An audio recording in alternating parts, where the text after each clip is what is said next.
जय कृष्ण मूर्ति जी से एक व्यक्ति ने एक बार सीधा ही प्रश्न कर दिया।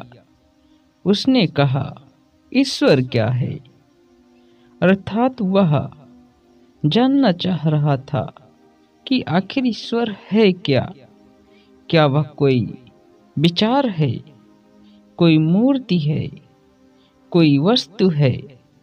यह क्या है, या फिर वह पूरी तरह अज्ञात है?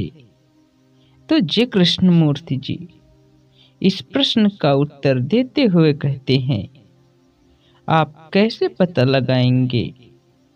क्या आप किसी और की जानकारी को स्वीकार कर लेंगे, या आप खुद यह खोज करने की कोशिश करेंगे कि ईश्वर क्या है?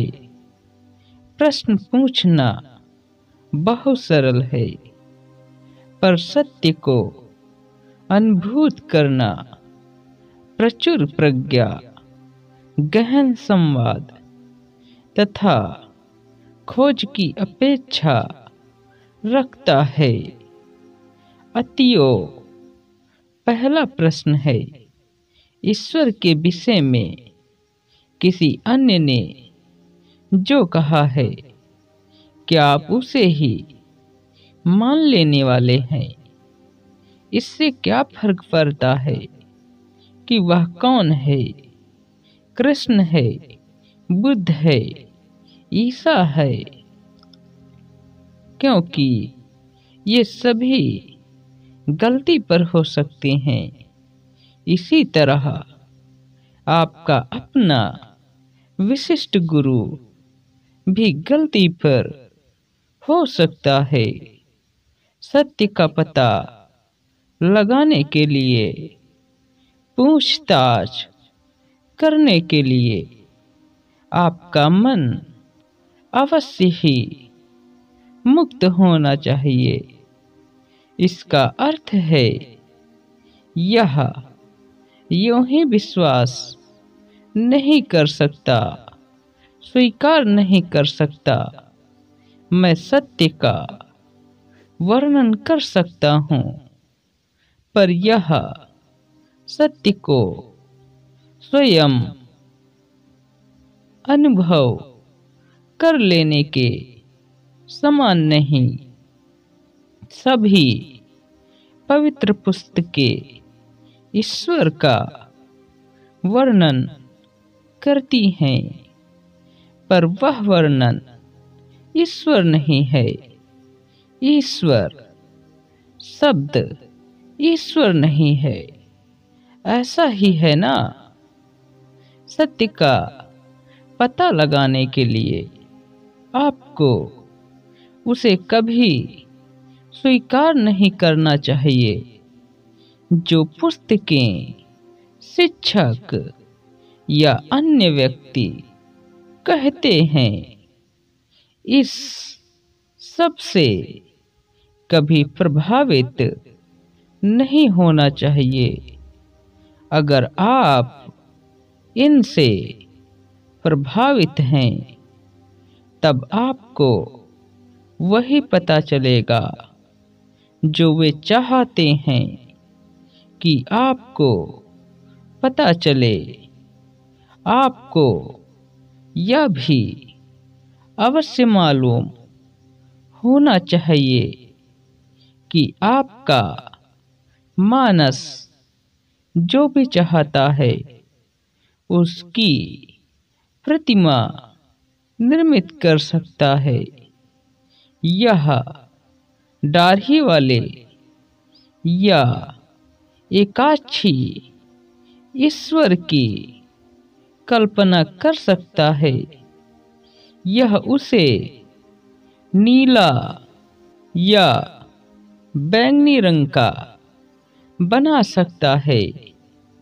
अतः आपको अपनी ही इच्छाओं के प्रति सजग होना है और अपनी ही इच्छाओं और आकांक्षाओं के प्रक्षेपरों के छलावे में नहीं आना है।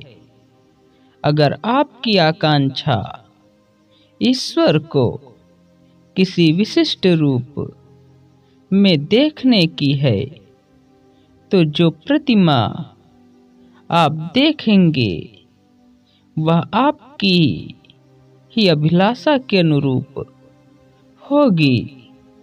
यह प्रतिमा ईश्वर नहीं है।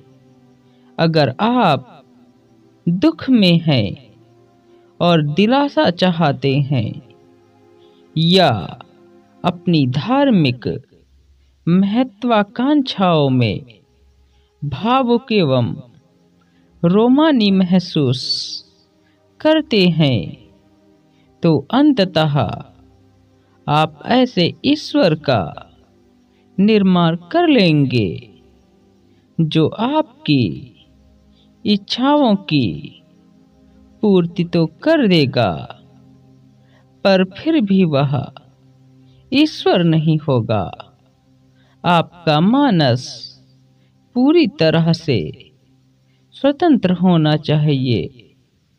केवल तभी आप सत्य का पता लगा सकते हैं, न कि किसी अंध विश्वास को स्वीकार करके या तथाकथित पवित्र पुस्तकों को पढ़कर या किसी गुरु के पीछे जाकर।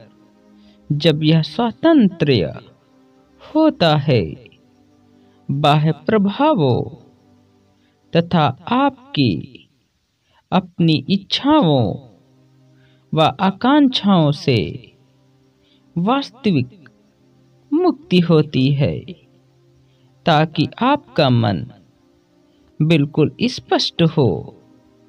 केवल तभी ईश्वर का पता लगाना संभव है। किंतु अगर आप बैठकर अटकलबाजी करते रहें, तो आपका अनुमान आपके गुरु के अनुमान की तरह ही है और उतना ही भ्रामक भी। और इसके बाद जी कृष्णमूर्ति जी शांत हो जाते।